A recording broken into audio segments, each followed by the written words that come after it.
Yo, welcome to the Wow That's Crazy podcast. I want to welcome everybody back. Glad to see you guys. How have you guys been? Good. I can honestly say I missed you guys. I missed y'all.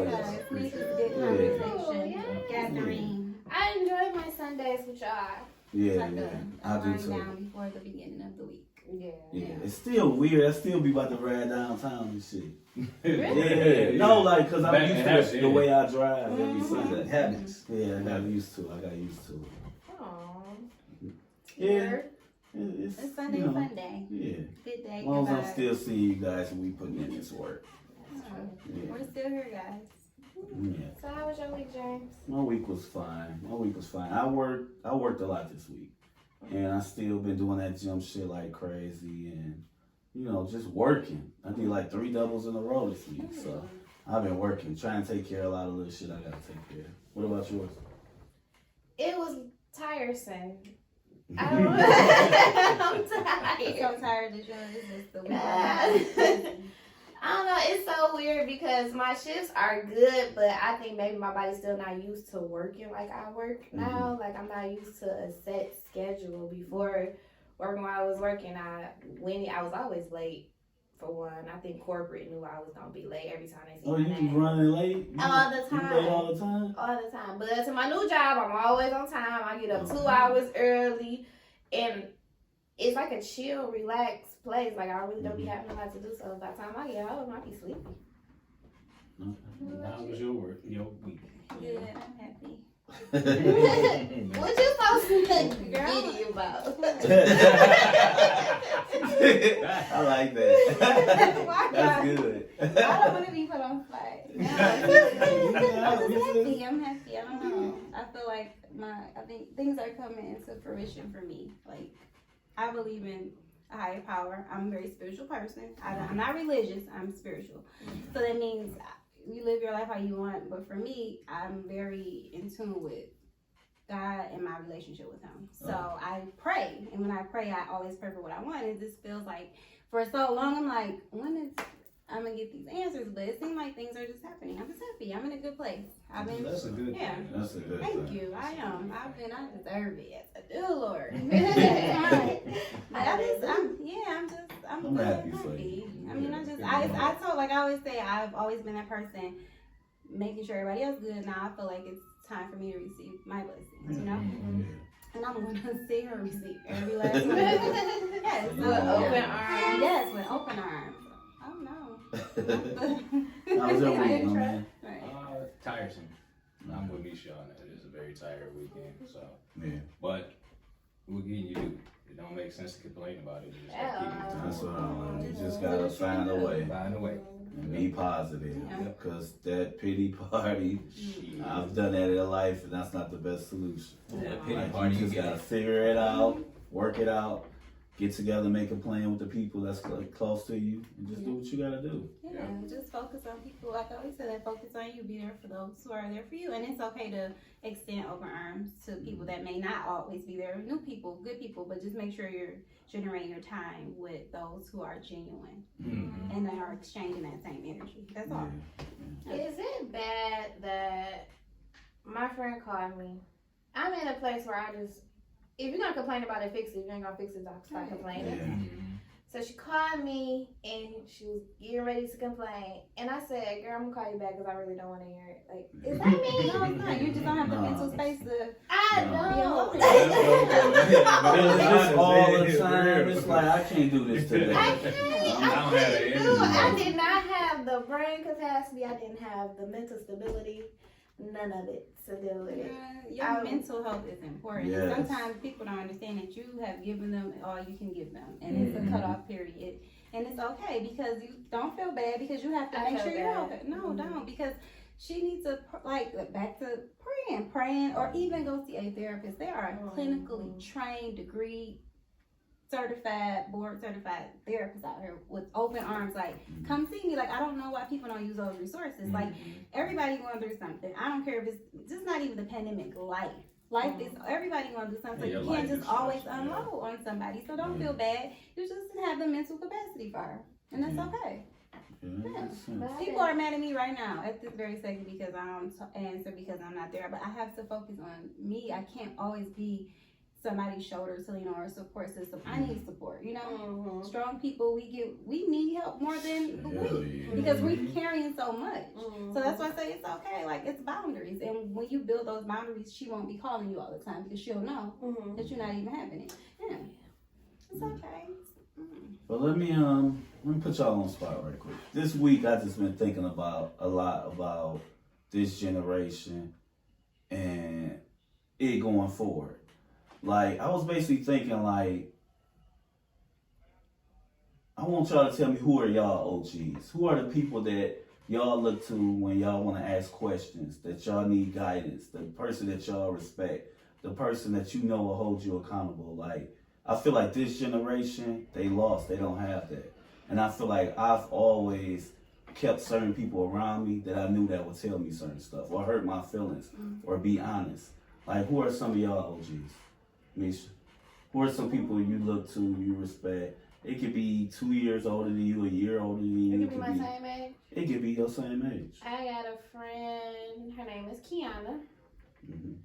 I can call her, she gonna tell me when I'm wrong, right, tripping on some bullshit.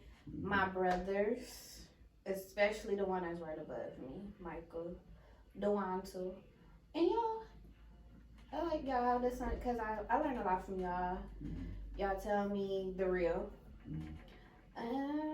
Sometimes my cousins, yeah, and God and myself. I pray about it first because I mean, like I said, I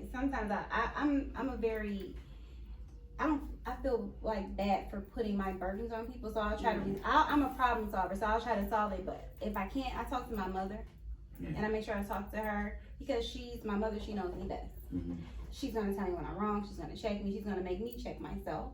I talk to my siblings because they're genuine, you know, and because sometimes younger generations, they have good advice as well. It also depends on what's going on, like what the situation is when I need advice. Like I have cousins, I have some family members that I married into the family. I have my man now who is a friend. We were kicking, and that's why what attracted me to him because we were able to talk, you know, and he would tell me like, no, you know, this is that, you're wrong.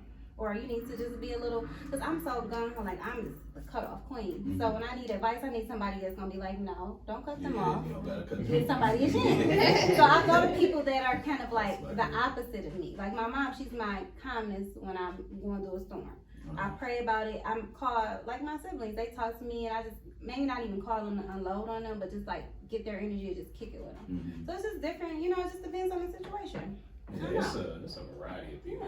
You can't necessarily, for me, I really have to trust you, so it would probably be like all my siblings for the most part. Then I got, I still consider them.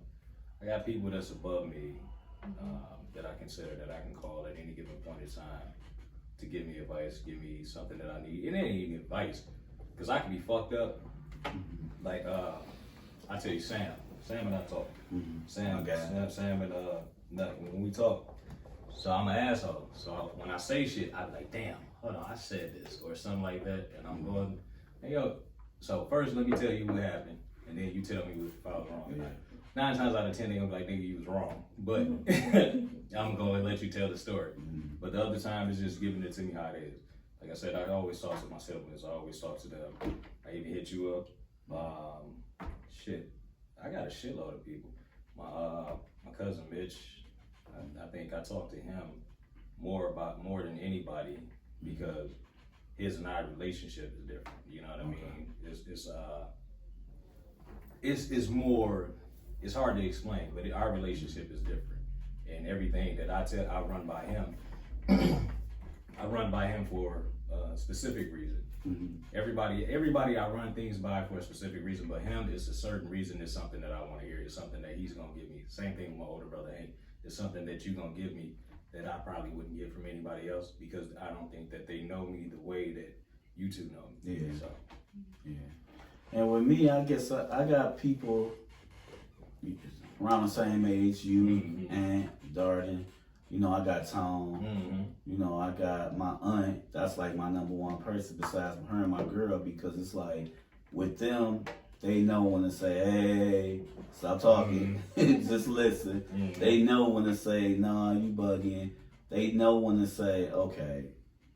They question me. Yep. They don't just take me saying something. They ask me what's on their mind. They ask me, or they lead me in the right direction by saying, hey, have you thought about doing this? Or if they know I hate doing certain computer shit, like tech, apps, shit like resume, all that type of stuff. So I can go to them for that. And I just feel open with them that I can express anything. And it's weird. I don't say it's weird, but it's different because I've had like guy conversations with my aunt. You know, she pretty much taught me everything from working to being a leader to being a manager to, you know, open up a bank account. So it's like, it's good that we have multiple, like all of us got multiple people, but a lot of these kids and a lot of these people, even some people our age, don't think they can talk to nobody. They think they're above, or they think they don't need to seek advice or wisdom, and it's just how they know it all, though. But you know what, guys? It's also because it's generations of not having those aunts, those uncles. So for me, my mom has 3 sisters and 2 brothers. On my father's side, my father has 2 sisters. And I've never called anybody aunt or uncle. That is so weird to me because it's the generations, it's just continuous aunts and uncles. Nobody has relationship with their nieces, their nephews. They don't. It's just, you're my niece, you're my, you know what I'm saying, you're my nephew. So for me, that's why I would say my brother's having a child. I'm going to be that aunt that my niece or nephew is going to know. They gonna have somebody they can call. They gonna have somebody they can. I'm gonna be at them games. I'm gonna be everything that involves them. I want to be in life because I didn't have that. So sometimes you don't have it. Like me and my siblings, we just don't have it. So that's why we're so close. That's why I'm like the sister / mama / maybe auntie to them, because I'm that person that feels those toys. But I didn't have that. So sometimes you just don't have it, James. Like you don't have people. People are like related to you, but they don't have that relationship with you. Don't even try to build it. It's so weird. You don't necessarily have to be related to a person to actually partake. I mean, just to be a big homie or whatever the case is, to partake that wisdom. Shit, I got a bunch of people that I'm not related to that relies on me for advice or wisdom, whatever the case is. And in that situation, blood has nothing to do with it. It's just about us forging a relationship. Now, when you're talking about your aunts and uncles and the nieces and nephews, shit, I have so many that I can't count. But the relationship that I have with them, if they ever needed advice or if they never ever needed to see me, my presence is always there. It's always felt. But it's some that don't have that. But I'm telling you, it's like it curves, Nigel. Like my aunts have relationships with my mother, and they like I know them, but they never were like aunts that like they're there, but it's like they're not. You know what I'm saying? Like how do you just have a niece or a nephew? I can't imagine my brother and my sister having kids, and I'm just like, oh, there's your kid, you know, like whatever. Not ever being active. Like that's really, it starts like within the family. But you are absolutely right, because my mom's husband, my stepdad, his family, I'm closer to them than a lot of my own biological family. So you're absolutely right. I agree with you. You don't necessarily like I said, for me and Sam, his and I relationship, how that started, we was just hanging out, and then we build a camaraderie, and then the more that we build that and we forge that relationship, he was able to say, hey, look, bro, nah, you be on some bullshit right here. I forget about my wife as well. My wife do the same thing. You be on some bullshit, but this is how it was. It was like, you be on some bullshit. And the more we progress, I never took it as, this is the thing that I really feel that goes on in this generation. If I tell James at 23, he's on some bullshit, or not even 23, if he's 30, 35, or even now, he's on some bullshit, he's not gonna take it as me coming down. You tell someone today, yo, you on some bullshit, they're very defensive. Yeah. And there's no need for you to be defensive when I'm just giving you a critique. It's constructive criticism, you know what I'm saying? And then me personally, I don't want a bunch of yes men around. If you sit here and if I know I didn't say here and I did the most fucked up shit in the world, you be like, yeah, you was right on that situation. There's nothing you could ever tell me because I can never trust your judgment ever again. I know that. To tell me when I'm wrong. Tell me when I'm wrong. Tell me when I'm I'ma wrong. tell you when you I'm because definitely I can't be fake for sitting around nobody being fake. But and that's what a lot of them want now. They want people to agree. And, yeah, you right. Yeah, you was right. Yeah, so when you went there and shot 15 people, nigga, and you killed them all because the one dude stepped on your toe and he apologized, you was right. It's like, no, nigga, you was not right. Not at all. Crazy as hell. Some of the young people, they just think like, for me, like younger girls in their 20s, they be like 25, 23. To them, I'm old, and I'm like, girl, bye. Look at me, look at you. You look my age. I'm like, they be like, yo, they'll be like her old ass or something like this. No. I mean, not me, but girl, what? The crazy Look thing at you, is, look at me. You when you get look to talking old. to them, they be like, getting old is like a A sin. sin. I'm like, I feel the best. In my 20s, I don't even want to go back to that. No. Because I was all over the place. This person, I'm stable-minded. Yeah. I know how to handle things. I know how to prioritize. I'm responsible, and it's a given. I don't feel like I'm forcing myself to do it. Mm-hmm. You know what I mean? Because you're mature. But like the 20-year-olds, they be thinking like you can't tell them nothing about fashion. Like I had to tell them like I've been there, done at them parties or them Pradas and all that stuff. I had that. Like y'all ain't showing me. Now they think they really be like showing us something. Like you think we ain't been here before? We be like what? With material stuff like it's the same stuff. To add on to that though, and there's a point I think either James or Misha made earlier. The older generation, I'll say our age, maybe a little older, they try and fit in now. Instead of being the OG or the uncle or the auntie or the aunties, the friend / auntie to tell you, or uncle that tell you how you fucked up. Nah, let me do what you doing. Let me ingratiate myself into what you doing, so you can, even if you're doing wrong, I can't tell you you're doing wrong because I'm right here with you. And I'm trying to fit in. I'm trying to fit in. How the fuck you? And I see that a lot. I see it a lot too, and I think no shade to teen moms, but it's a lot of kids raising kids. Oh yeah. So it's going to be the more, oh, this my friend vibe versus mother and daughter vibe. Oh, but Misha, you will be surprised. The 30-somethings raising kids, girl, please. All they do is complain. Like these kids, I'm like, you're almost 40. You're grown. You can't raise them kids. You're 40. I was babysitting at 13 and 14, like making formula, making sure my siblings, because I like, why can't you do this at 30? They make like them the ones. It ain't always the younger ones. It's these ones that's my age. Like I know a lot of people my age that got kids, and it's like they don't really invest into the kids. They give them tablets just to keep them pacified. They don't really spend time with kids. It's just like they don't really care for the kids like they should, and the kids just be. It's like this is your baby. Why aren't you putting I this time got into it in? with my coworker. Granted, I don't have kids, so granted, I don't know how it is raising kids. Me either, but I'm just looking I and know I'm paying how it attention. was when I grew up. Exactly. Me and her got into it because she said that they went out somewhere and she gave her kid the tablet, and one of the family members had something to say, and she had got offended. She was like, "Why can't I give my kid the tablet so I can enjoy myself? Why can't you enjoy yourself without your kid acting a damn fool?" Yeah, that's what I mean. Like you have to give the kid a tablet for them to be quiet. Quiet. When I was a kid and my mom told me to sit down, I knew to sit the fuck down and shut the fuck up. My mom had me at 20, so she was considerably young. I always say me and my mom grew up together because we're 20 years apart. But even if I had a little sass, I sat in that seat. I didn't have no gadgets. I had a cabbage patch or Barbie doll or something, but it wasn't no tablet. My mom like, you sit there. These kids ain't even my tablet. Like they fall out. I'm like, what is going on? I feel bad for these wives, but at the same time, I'm like, you started it. But You didn't check them when they was younger. Yeah, that's what fucked you them gotta up. you gotta put them in check when they're younger. So They be when like 2 they years get old, older, they running won't the do parent. it. I'm like, Saying bitch. They laugh. And they think Oh, it's so funny. It's so Yeah. funny. He said bitch. He told her but to that's shut up. funny to you. Nah, that's not cool at all. And then when they call you that, you're gonna be upset and want to spank them. Yeah, I don't know where he got it from. Yeah. She say bitch all the time. Like that's where he got it from. It's weird to me, but it's like I don't know. People, I don't know, and I feel bad for the babies. They babies. They only know what you teach them and allow them to do, and it's like it's just I'm an advocate of the kids.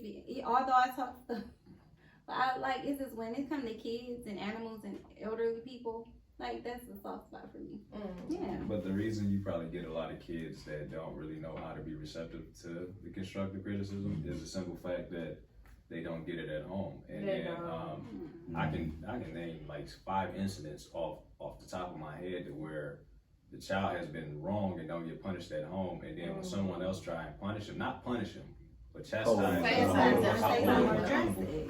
the parent jumps on that person. It's just like, how the fuck are you telling me? But I'm trying to prevent your son or your daughter. You know what I mean? Some people don't understand. Your kid is your kid. I'm not dealing with what your kid is. Like I always say, nobody's gonna love your kid like you do.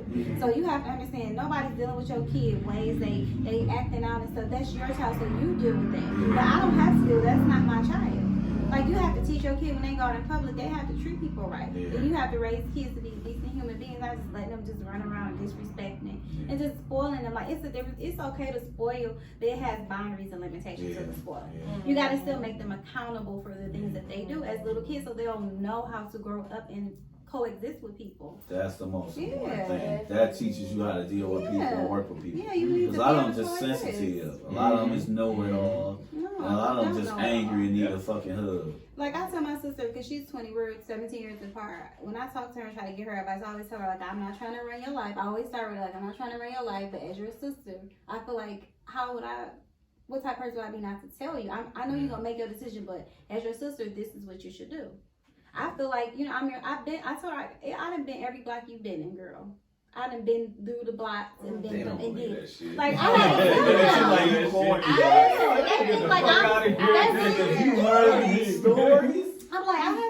like, girl, I've been there, done that. Like, please just let me give you some advice. I'm not trying to run your life, but as your sister, I want to help you miss and die some of these hurdles that you could run into. Like I tell my little sister all the time, but I will give it to her. She's doing decent. She's still hard-headed though. Yeah, well, they definitely hard-headed. You got a whole cheat sheet to your 20s.